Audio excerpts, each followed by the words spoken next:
One of the places probably where we've taken feedback the most has been combat. We've heard a lot of feedback, positive and negative, on both the previous games, and you have to look at both sides of that, and you have to look to see that people really like the responsiveness of Dragon Age 2, but they didn't like a lot of the other things, the encounter design, lack of a more tactical gameplay aspect, which they felt they had in Dragon Age Origins and lost. So now really what we have to look at is what's next. We're getting lots of focus on timing, lots of focus on when the player should be reacting to this and when there's an opening for the player to come in and just basically slaughter this guy from behind or something like that. Building on features like that, we end up getting that tactical party-based combat. I look at strategy and tactics as being a natural outgrowth of something that Dragon Age has delivered kind of in spades, and that I think can kind of be our unique thing, a thing that helps people get drawn. And that is the concept of the fully controlled party. Less and less games are doing it. You don't see it as often. Obviously there's some very cool Kickstarters bringing it back, which is great. I'm looking forward to the Eternities and the Wasteland 2s and so on. And obviously there's a hunger for that kind of gameplay. Certainly, XCOM's success showed you as well that, again, having that direct control can be really, really powerful. In our case, then, doing it with that same kind of hybrid real-time or pause and play as you prefer has always been kind of a thing that we've saw as part of our legacy, and something we want to make sure is key. We really want to focus on the gameplay before we focus on the visuals.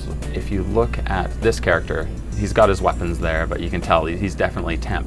The cool thing about him is we've actually got him fully integrated into the game. He's got all of his actions, he's got all of his gameplay that we're hoping to have, and this is where we iterate strongly on them.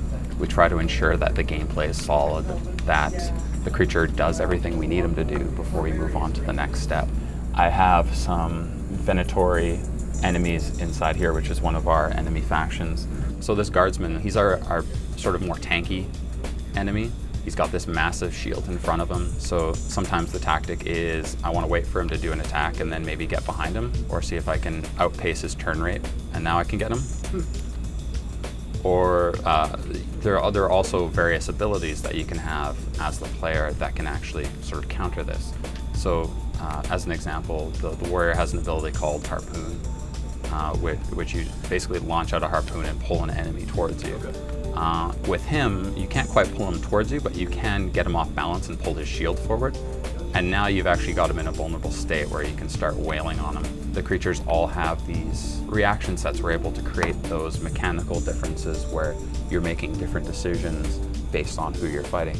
Maybe this guy is charged with electricity. Maybe I shouldn't throw something metal that's connected to a chain to him because that's actually going to be bad for me.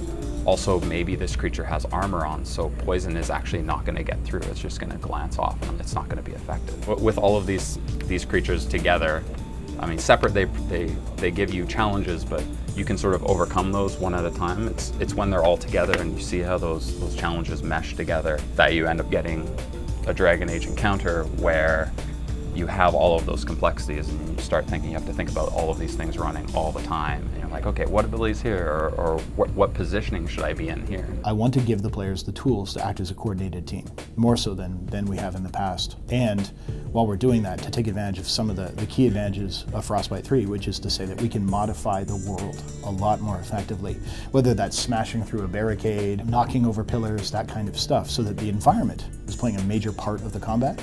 Then I think it allows players to think a lot more tactically, whether they're playing real time or pause and play. The fans are in for definitely a treat. We've got more creatures than we've had ever before, and they're going to be pretty awesome. Well, hopefully they like them. I hope. Some humility there. We've got lots of new mechanics. We've got brand new creatures that people haven't seen before. All of them are going through this process, so we're hoping to refine them and make sure that they make a very strong first showing.